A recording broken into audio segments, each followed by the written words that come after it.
વિદ્યાર્થી મિત્રો, આજે આપણે અસાઇનમેન્ટનો વિજ્ઞાનમાં પ્રકરણ 3 નો અભ્યાસ કરીશું અને સેક્શન ડી છે, જેમાં આપણને એક ક્વેશ્ચન આપેલો છે. ક્વેશ્ચન નંબર 1 શું કહ્યું છે તો HNO3 ના આણ્વીય દળની ગણતરી કરો. આણ્વીય દળ ગણવાનું કહ્યું છે. HNO3 ના આણ્વીય દળની ગણતરી કરો. અને આમાં આપણને કૌંસની અંદર જેટલા પણ તત્વોના પરમાણુ આપેલા છે એના બધા જ તત્વોના આપણને અહીંયા પરમાણુય દળાંક આપેલા છે. તો હાઇડ્રોજન માટે 1 આપેલો છે, નાઇટ્રોજન માટે 14 આપેલો છે અને ઓક્સિજન માટે 16 આપેલો. આ ક્વેશ્ચનમાં જ આપેલું છે. આપણે ખાલી આ એની કિંમત મૂકી અને આપણે આણ્વીય દળની ગણતરી કરવાની છે. તો સ્ટાર્ટ કરીએ. જવાબ તો કઈ રીતે ગણવાનું? તો અહીંયા જેટલા પણ તત્વના પરમાણુ જેટલી સંખ્યામાં હાજર છે એની ગુણાકારમાં આપણે એ સંખ્યાને મૂકીશું. તો અહીંયા જેમ કે હાઇડ્રોજન કેટલા છે તો 1 છે, તો એના પહેલા આપણે 1 મૂકીશું અને કૌંસમાં લખીશું કે હાઇડ્રોજનનું પરમાણુય દળ. એ જ પ્રમાણે બીજું તત્વ છે હવે નાઇટ્રોજન છે અને એ પણ એક જ વાર છે, તો 1 નાઇટ્રોજનનું પરમાણુય દળ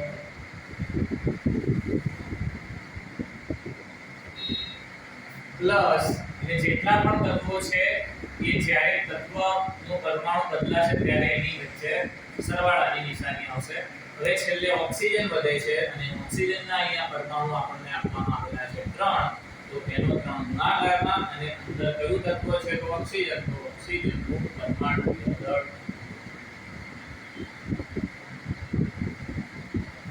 હવે આ જે કૌંસની બહાર આપણે કિંમત મૂકી કે એમની એમ જ રહેશે, એ બદલાશે નહીં.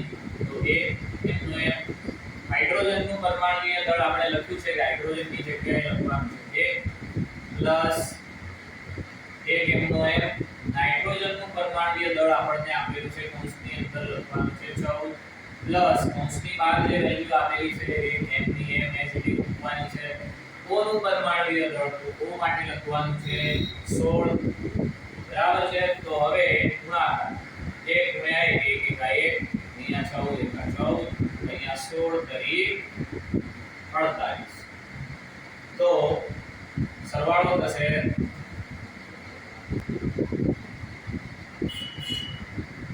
બરાબર. તો આપણો જવાબ આવશે 63 ગ્રામ. બરાબર છે. તો આ રીતે આપણને મળશે HNO3 નું પરમાણુય દળ. હવે એ જ રીતે એના પરથી બીજો દાખલો આપણને આપવામાં આવેલો છે. H2SO4 નું આણ્વીય દળ ગણો. H2SO4 નું આણ્વીય દળ ગણો.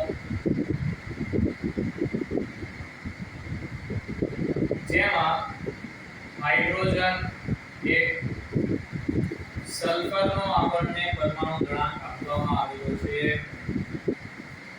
32 અને ઓક્સિજન માટે છે 16. બરાબર. તો આ જ રીતે આપણે દાખલાની કેલ્ક્યુલેશન જે ઉપર બતાવ્યા પ્રમાણે જ કરવાની છે.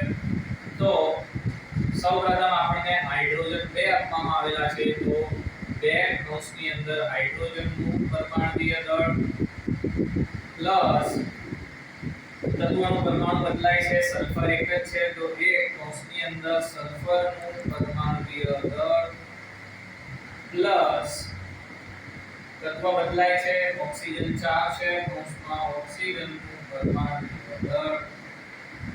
તો હવે કિંમત મૂકી દઈએ 2. હાઇડ્રોજનનો પરમાણુ દળાંક 1 સલ્ફરનો છે 32 અને એ જ રીતે 4 અને ગુણાકારમાં ઓક્સિજન છે 16. તો 2 × 2 32 અને 16 ચોક થશે 64. તો 96 કે 98 ગ્રામ આપણને આણ્વીય મળશે. ક્વેશ્ચન નંબર 3 જોઈશું. એમાં પણ આપણને NaOH નું આણ્વીય દળ ગણવાની દાખલો આપેલો છે. તો ક્વેશ્ચન નંબર 3 કયું છે NaOH નું આણ્વીય દળ ગણો. બરાબર, તો એમાં આપણને સોડિયમ માટે પરમાણુ દળાંક આપી દીધો છે 23, ઓક્સિજન માટે છે 16 અને હાઇડ્રોજન માટે 1. આ પ્રશ્નની અંદર જ આપણને આપેલું છે, આપણે ખાલી એમાં કિંમતો મૂકવાની છે. તો આગળ પ્રશ્નમાં બતાવ્યા પ્રમાણે કે સોડિયમ એને આખું એક તત્વનું પરમાણુ છે અને એક જ વખત છે એટલે એક કૌંસની અંદર આવશે સોડિયમનું પરમાણુ દળ પ્લસ તત્વનું પરમાણુ બદલાય છે એક જ છે ઓક્સિજન તો એક ઓનું પરમાણુય દળ પ્લસ છેલ્લે હાઇડ્રોજન એ પણ એક જ છે તો એક કૌંસમાં હાઇડ્રોજનનું પરમાણુય દળ. હવે કિંમત મૂકી દઈએ એની અંદર તો એક સોડિયમનો પરમાણુ દળાંક આપણને 23 આપેલો છે, એક એમનો એમ ઓક્સિજનનો પરમાણુ દળાંક 16 છે તો 16 પ્લસ 1 હાઇડ્રોજનનો પરમાણુ દળાંક 1 તો 23 એકા 23 16 એકા 16 પ્લસ 1 એકા 1 તો 39 ને 40 ગ્રામ આપણને આણ્વીય મળશે. બરાબર છે. હવે આગળ નેક્સ્ટ ક્વેશ્ચન આપણને આપેલો છે કે સંયોજનનો અણુ એટલે શું. સંયોજનનો અણુ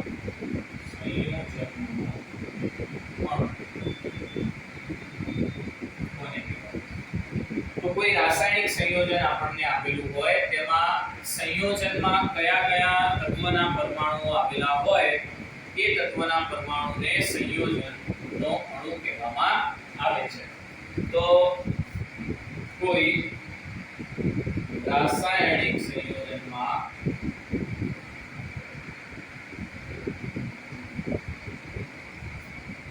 આવેલા તત્વના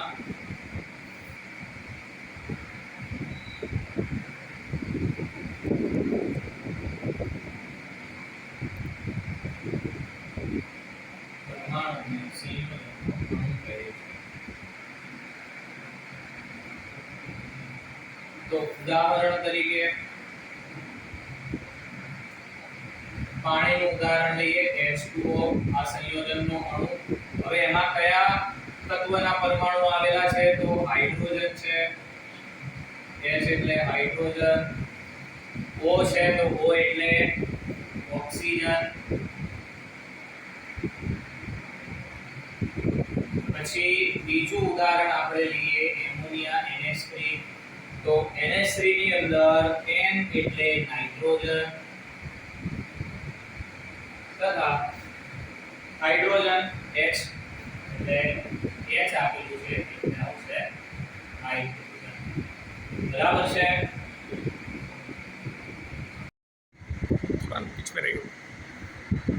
હવે આપણે ક્વેશ્ચન નંબર 5 જોઈશું જેમાં આપણને કહ્યું છે કે તત્વોની જોડી દ્વારા બનતા સંયોજનોના રાસાયણિક સૂત્ર લખો.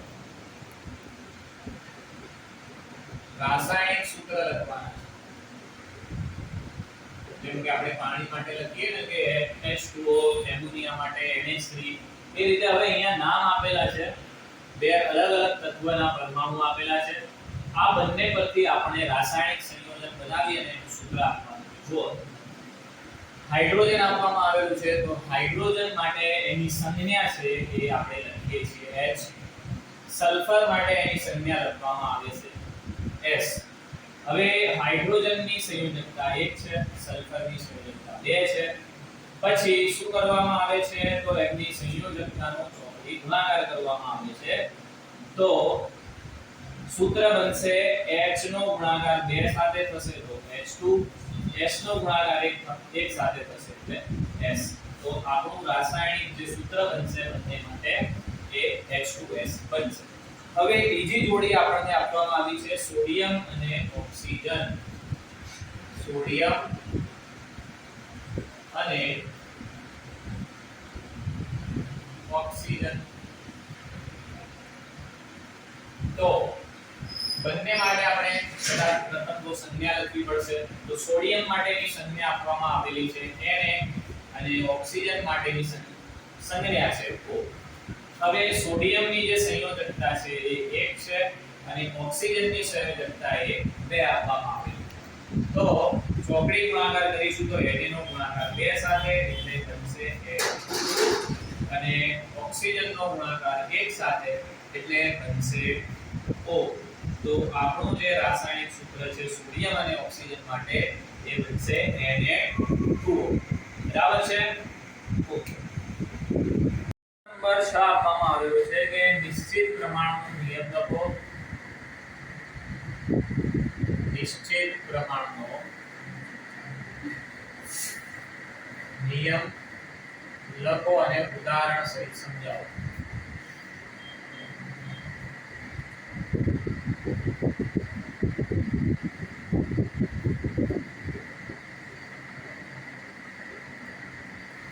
તો નિશ્ચિત પ્રમાણ શું છે? તો નિયમ કહે છે કે કોઈ પણ રાસાયણિક સંયોજનમાં કોઈ પણ તત્વના જે પરમાણુઓ છે એ નિશ્ચિત સંખ્યામાં હાજર રહેલા હોય છે. એ છે નિશ્ચિત પ્રમાણનો નિયમ. તો લખી લઈએ કે કોઈ રાસાયણિક સંયોજનમાં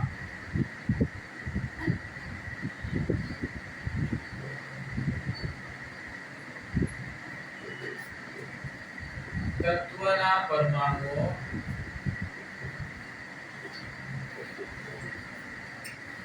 નિશ્ચિત સંખ્યામાં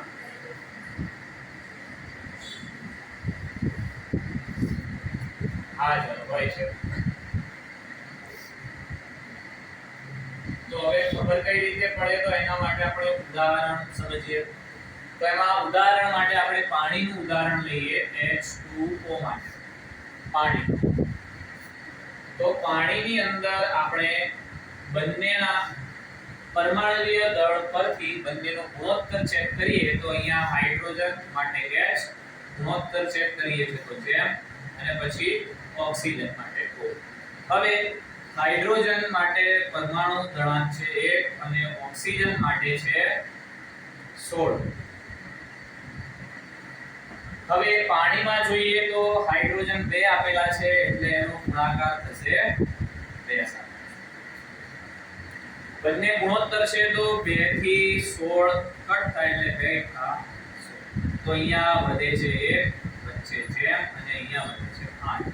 તો પાણીની અંદર જો હાઇડ્રોજન અને ઓક્સિજનનું નિશ્ચિત પ્રમાણ જોવામાં આવે તો એ 1:8 આપણને મળે છે.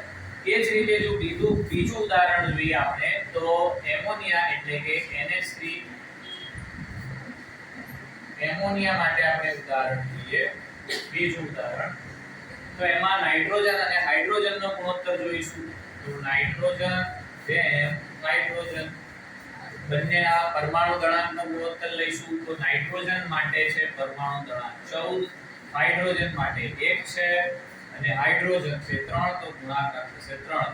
હવે અહીંયા ગુણાકાર 3 એકા 3 થાય 3 થી 14 કટ થશે નહીં એટલે કે 14:3 એમનું એમ આપણને ગુણોત્તર મળશે. એટલે કહી શકાય કે એમોનિયામાં જે નિશ્ચિત પ્રમાણ છે નાઇટ્રોજન અને હાઇડ્રોજનનો એ આપણને 14:3 મળે છે. એક્સપ્રેશન આપણને આગળ આપવામાં આવેલો છે દળ સંચયનો નિયમ. ક્વેશ્ચન નંબર છે 7. આપણને ક્વેશ્ચન નંબર 7 આપેલો છે દળ સંચયનો નિયમ.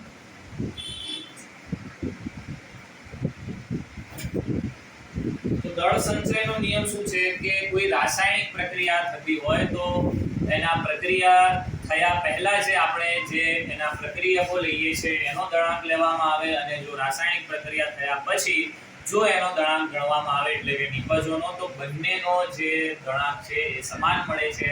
એટલા માટે કહી શકાય કે કોઈ રાસાયણિક પ્રક્રિયા દરમિયાન દળનો સંચય એટલે કે દળનું સર્જન કે વિનાશ શક્ય નથી. તો એ નિયમ લખી લઈએ આપણે કે રાસાયણિક પ્રક્રિયા દરમિયાન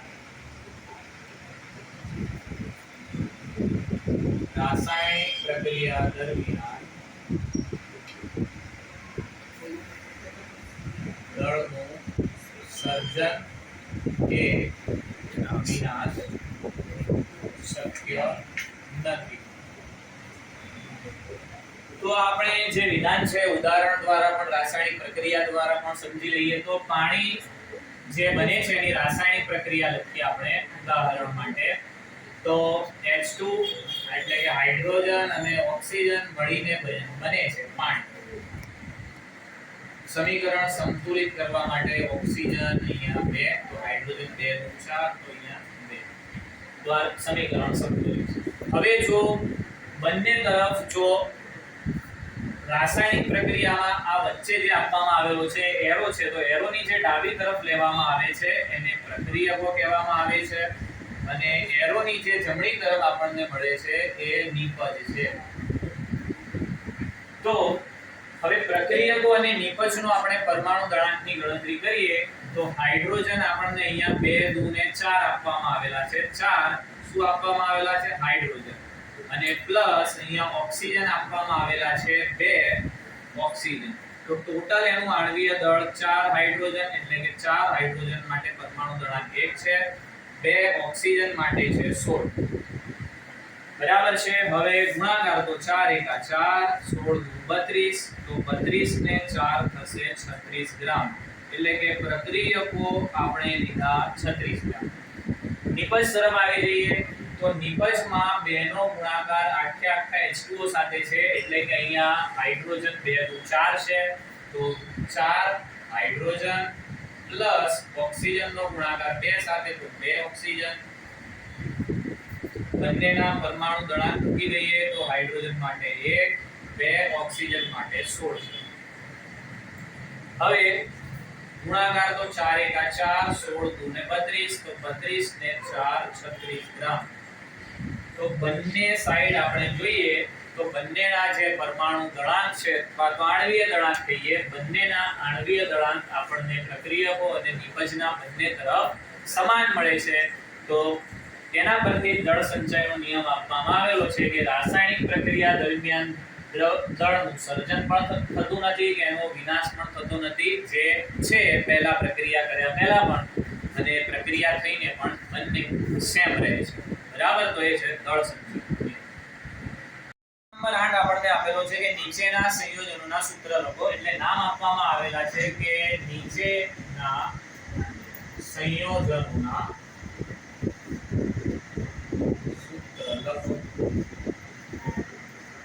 क्वेश्चन नंबर છે 8 તો એની અંદર ફર્સ્ટ ક્વેશ્ચન આપણને શું આપેલું છે તો નામ આપવામાં આવેલું છે રાસાયણિક સંયોજનનું બેરિયમ સલ્ફેટ છે. નામ આપવામાં આવેલું છે બેરિયમ સલ્ફેટ. હવે જ્યારે આવા નામ આપેલા હોય તો એ નામમાં બે ભાગ પડે છે. આગળની તરફ જે નામ આપવામાં આવેલું હોય છે એ જે નામ છે એ ધન આયનનું હોય છે અને એની પછીનું જે બીજું નામ આપવામાં આવેલું હોય છે એ ઋણ આયનનું હોય છે. હવે આ જે નામ પરથી તમે સંજ્ઞા છે એ ક્યાંથી મેળવી શકશો તો એ ચેપ્ટર નંબર 3 માં આખે આખું એક બહુપરમાણવી આયનોનું અને એક પરમાણવી આયનોનું એ પ્રમાણેનું એક કોષ્ટક આખું આપવામાં આવેલું છે જેના પરથી એની સંજ્ઞાઓ યાદ કરી અને પછી અહીંયા આપણે એને મૂકી શકીએ છીએ. બરાબર. તો એ પ્રકરણ 3 માં તમને મળી જશે. તો સૌપ્રથમ આપણને પહેલું નામ જે ધન આયનનું આપવામાં આવેલું છે એ છે બેરિયમ. બેરિયમ માટે જે સંજ્ઞા છે એ છે Ba અને એની સંયોજકતા આપવામાં આવેલી છે 2. સલ્ફેટ માટે છે સંજ્ઞા SO4 અને એની સંયોજકતા પણ છે 2. હવે જ્યારે બંને આયનોની સંયોજકતા જ્યારે સમાન આપવામાં આવેલી હોય ત્યારે ખાલી ફક્ત જે ઉપર સંજ્ઞા છે એને પાસે લખી લેવાથી આપણું જે સૂત્ર છે એ મળી જશે. બરાબર. તો આપણું સૂત્ર બનશે BaSO4. ક્વેશ્ચન 1 માટે 8 ના પેટા પ્રશ્નમાં. હવે બીજો ક્વેશ્ચન એની અંદર આપવામાં આવેલો છે ફેરસ સલ્ફાઇડ.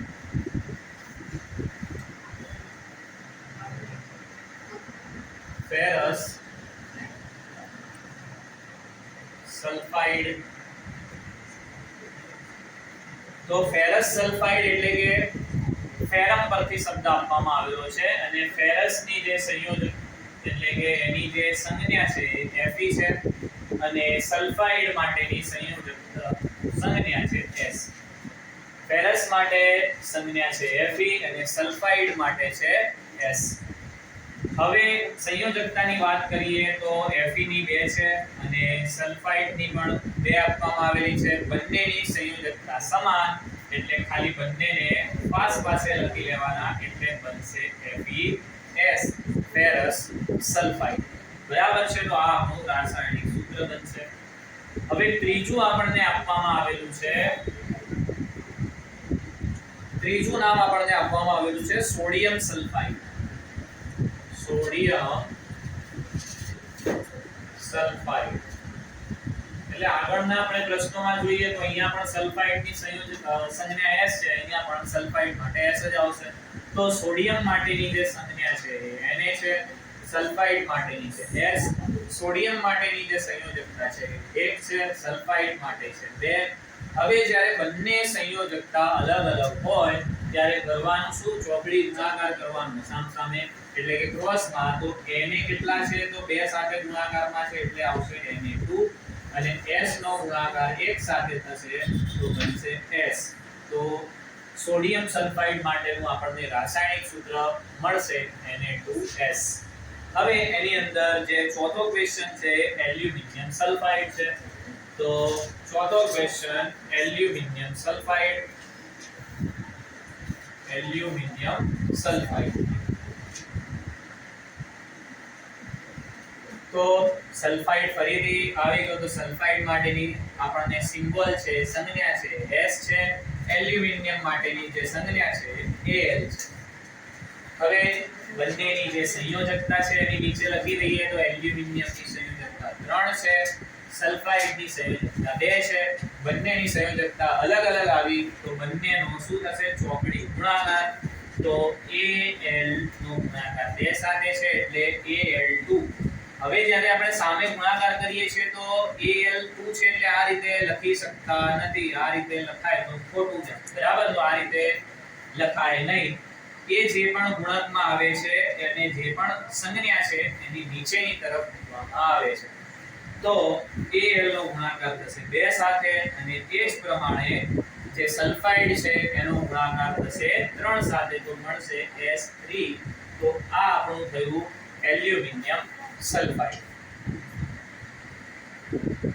ક્વેશ્ચન નંબર 9 આપણને આપવામાં આવેલો છે કે બહુપરમાણવીય આયન એટલે શું? ઉદાહરણ આપો. ક્વેશ્ચન નંબર 9 બહુપરમાણવીય આયન. બહુપરમાણવીય આયનો એટલે શું? ઉદાહરણ આપી સમજાવો. તો અહીંયા જે નામ આપવામાં આવેલું છે આપણને કે બહુપરમાણવીય આયન એટલે આયનો એટલે કે વીજભાર ધરાવતા હોય જે પરમાણુ એને જ આયનો કહેવાય.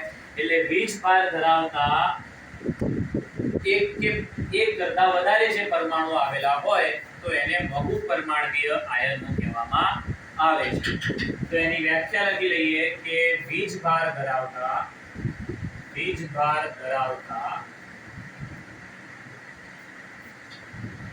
આયનોના સમૂહને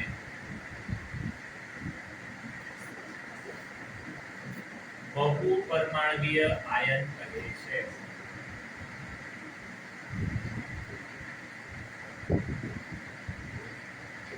બરાબર. એટલે કે અહીંયા નામ જ છે બહુ. બહુ એટલે વધારે એટલે સમૂહ આવશે. તો જે વીજભાર ધરાવતા હોય એવા આયનનો સમૂહ એટલે એને કહેવાય બહુપરમાણવીય આયન. એના ઉદાહરણ જોઈ લઈએ. તો ઉદાહરણમાં ધન વીજભાર ધરાવતા હોય એવા બહુપરમાણવીય આયનો આપણી પાસે છે NH4+ તથા ઋણ વીજભાર ધરાવતા બહુપરમાણવીય આયનો છે આપણી પાસે જેમ કે સલ્ફેટ SO4-2, પછી સલ્ફાઇડ SO3-2, પછી હાઇડ્રોજન કાર્બોનેટ છે HCO3-, પછી કાર્બોનેટ CO3-2, પછી નાઇટ્રેટ છે NO3-, પછી નાઇટ્રેટ NO3- અને નાઇટ્રાઇટ છે NO2- માઇનસ અને ફોસ્ફેટ આયન છે PO4-3. તો આ જે છે બહુપરમાણુ આયન છે. કઈ રીતે? તો અહીંયા જોઈએ કોઈ પણ આયનમાં તો આ ધન આયન છે, એની અંદર નાઇટ્રોજન 1 છે અને હાઇડ્રોજન 4 આપેલા છે. તો ટોટલ 5 પરમાણુ આની અંદર આપેલા છે અને વીજભાર પણ ધરાવે છે. તો વ્યાખ્યા છે કે વીજભાર ધરાવતો હોય અને આયનોનો સમૂહ હોય એટલે 4, એટલે અહીંયા નાઇટ્રોજન સાથે 4 હાઇડ્રોજન, ટોટલ 5 પરમાણુ આપેલા છે, એટલે કે આ બહુપરમાણુય આયન છે. નંબર 10 છે આણ્વીય દળની ગણતરી કરવાની કહી છે આપણને, જેમાં રાસાયણિક સૂત્ર આપવામાં આવેલું છે K2SO4 ની આણ્વીય દળની ગણતરી કરો. ક્વેશ્ચન નંબર છે 10. K2SO4 ના આણ્વીય દળની ગણતરી કરો. અને આ જે આપણને ગણતરી કરવાની આપી છે એમાં કૌંસમાં જે પણ તત્વના પરમાણુઓ છે એના માટે આપણને પરમાણ્વીય દળ આપી દેવામાં આવેલું છે. એટલે પોટેશિયમ K માટે 39 છે, પછી સલ્ફર માટે 32 છે અને ઓક્સિજન માટે 16 છે. બરાબર? તો એનો આણ્વીય દળ ગણીએ. જેટલા પરમાણુ આવેલા છે એટલા ગુણાકારમાં મૂકીશું. તો K2 આપવામાં આવેલા છે, તો 2 આગળ કયું છે તત્વનો પરમાણુ? તો K, તો K નું પરમાણ્વીય દળ પ્લસ સલ્ફર એક જ છે તો 1 સલ્ફરનું પરમાણ્વીય દળ પ્લસ ઓક્સિજન આપવામાં આવેલા છે 4 ઓક્સિજનનું પરમાણ્વીય દળ. કિંમત મૂકી દઈએ હવે બધાની જે પરમાણુ દળ આપેલું છે એની. તો 2 એમના એમ K નું પરમાણ્વીય દળ આપણને આપેલું છે 39 પ્લસ 1 સલ્ફરનું પરમાણ્વીય દળ 32 છે પ્લસ 4 ઓક્સિજનનું છે 16. ગુણાકાર 39 દુ આપણને મળશે 78 પ્લસ 32 એકા 32 16 ચોક 64. સરવાળો કરી દઈએ તો 78 32 64 14 નો 4 વધીએ 11 ને 6 17. તો આપણને જવાબ અહીંયા 174 ગ્રામ K2SO4 નું આણ્વીય દળ મળશે. ક્વેશ્ચન નંબર 11 આપણને આપવામાં આવેલો છે કે સંયોજકતા એટલે શું અને એનું મહત્વ સમજાવો. ક્વેશ્ચન નંબર છે 11. સંયોજકતા એટલે શું, તેનું મહત્વ સમજાવો.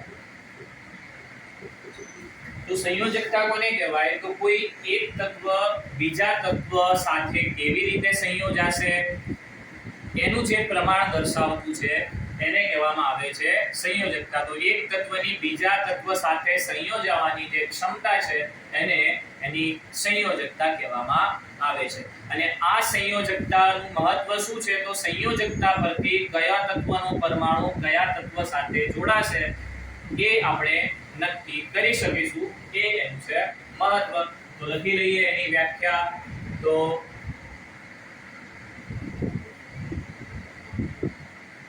કોઈ તત્વના પરમાણુની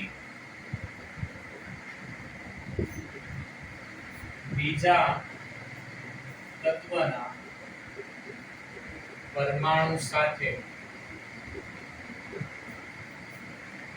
સંયોજાવાની, સંયોજાવું એટલે શું? તો સંયોજાવું એટલે જોડાવું. તો સંયોજાવાની ક્ષમતાને સંયોજકતા કહે છે. હવે એનું મહત્વ, તો તત્વની જે સંયોજકતા છે એના પરથી શું આપણે મહત્વ આપી શકીએ? તો કોઈ તત્વ બીજા તત્વ સાથે કેવી રીતે સંયોજાય તેની માહિતી મેળવી શકાય. તો આ થયું એનું મહત્વ. એટલે કયું તત્વ બીજા તત્વ સાથે કયા જોડાશે એનું એટલે કે એનું જે અનુમાન છે, એની માહિતી છે, એ આપણે આ સંયોજકતા પરથી મેળવી શકીશું.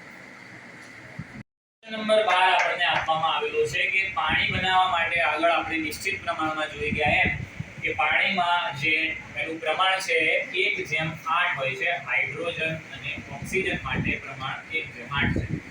હવે શું કહ્યું છે કે જો હાઇડ્રોજન 3 ગ્રામ કરવામાં આવે, હાઇડ્રોજન કેટલો કરવામાં આવે તો 3 ગ્રામ, તો હાઇડ્રોજનને કેટલા વડે ગુણીએ તો 3 થાય, તો 3 વડે. તો એ જ પ્રમાણે સામે આપણને ઓક્સિજન 8 ગ્રામ આપવામાં આવેલો છે, તો એને પણ આપણે 3 વડે ગુણાકાર કરવો પડે. તો અહીં આપણને ઓક્સિજનનો જે જથ્થો માંગ્યો છે કે કેટલો જથ્થો જરૂરી હોય, તો 8 × 3 એટલે કે 8 × 24 ગ્રામ ઓક્સિજન જોઈએ.